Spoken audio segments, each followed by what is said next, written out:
Every day, we rely on a whole variety of personal care items, from soaps and lotions, deodorants, to shampoos, conditioners, and cosmetics. They are such an integral part of our lives that we honestly hardly give them a second thought. It's easy to trust the enticing claims, the colorful packaging, the pleasant fragrances, but lurking beneath the surface, there are some troubling truths to these products. In this lesson, we will explore the harmful ingredients that are found in everyday personal care products. We're going to learn how to navigate the misleading advertising in the industry, and we're going to discover some practical steps to choose safer, healthier options for you and your family. Most of the products that consumers use on a daily basis, unfortunately, contain harmful ingredients. They often consist of a whole cocktail of chemicals with some alarming side effects. You may have noticed a long list of ingredients on the back of your favorite shampoo, for example, or face cream. And while they might sound scientific and impressive, some of these chemicals can be pretty harmful to our health. Ingredients in these products can be hormone disruptors linked to infertility, linked to cancer, skin problems, preservatives, which are tied to different cancers, and fragrances, which can impact fertility, semen quality. Honestly, the list is pretty massive. And we're not just talking about a handful of chemicals here. Shockingly, recent studies have found that there's approximately 160 different chemicals in personal care products which are linked to breast cancer alone. The personal care industry spends millions of dollars on advertising to mislead customers into using their harmful products, even when the science is clear that they are harmful ingredients. For example, as I've mentioned, the term natural has become a popular buzzword. But just because something is natural and it's using the term on the packaging doesn't mean it's good for you. There's no legal definition of this term, and there's no regulations on its use.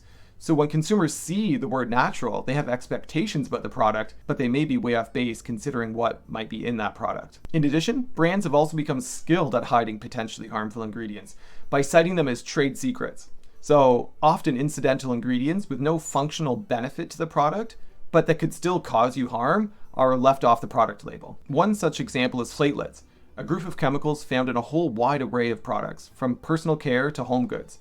And they're linked to various health issues, yet can be conveniently left off the product ingredient list.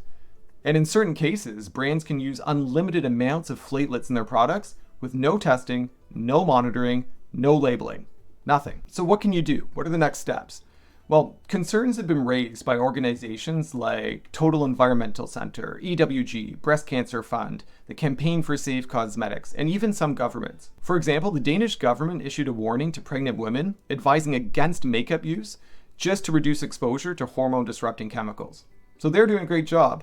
But sadly, it's not enough, as these products are still extremely common. So taking proactive steps to safeguard your health and that of your loved ones is crucial. Continuous use of these products, especially multiple products simultaneously, can lead to accumulating chemical exposures over time, which can really start to impact our health. So how to choose safer products? Well, the personal care industry's misleading marketing and the prevalence of harmful chemicals in nearly every product means that you will have to be actively making informed, healthy choices for you and your family. As I've mentioned in multiple lessons, I really recommend taking a gradual approach to this transition. Don't aim to do everything immediately. It should be a slower, long-term process. So take stock of the products you use from time to time and aim to choose better options whenever you need to purchase new ones. And the good news is that there are things that you can do. Given the significant consumer movement where more and more people are caring about their health and becoming aware of what these products can do, healthier products are becoming more accessible. And there's a ton of great products that you can make yourself, which are going to really reduce not only cost and time, but the amount of toxins that you're putting into your body. So keep in mind how far you go is a very personal choice. There's no right answer. You might choose to concentrate on products for your kids or those that you use daily.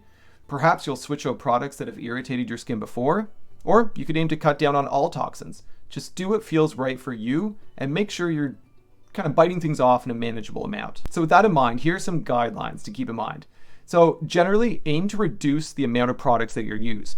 Limiting the total number of products you use is really recommended. It's going to reduce your overall chemical burden. And focus on products with higher exposure. So focusing on replacing products that stay on your skin for a long time. For example, you're more exposed to daily lipstick and moisturizer than a product that you use weekly for a few minutes at a time, like sunscreen, for example. So you want to look for natural ingredients like certified organic plant-based components, such as cold-pressed seed, nut, or vegetable oils. Things like jojoba oil, macadamia nut oil, rosehip, argan, moringa, sweet almond, coconut oil. These are all going to be great options to have. You want to avoid products with perfume or fragrance listed as ingredients. These may contain 300 or more undisclosed proprietary chemicals that could pose allergy or cancer risks. You want to avoid artificial colors, dyes, or other harmful ingredients like that too. And you want to verify ingredient transparency by selecting products that disclose all of their components. So again, using tools like the Environmental Working Group, the Think Dirty app, or the Chemical Maze app to evaluate products is going to be a really good tool in this whole process. So you want to look for products that are approved by bodies like Australia Certified Organic, USDA Organic, EWG Verified, even retail programs like Target Clean are pretty good.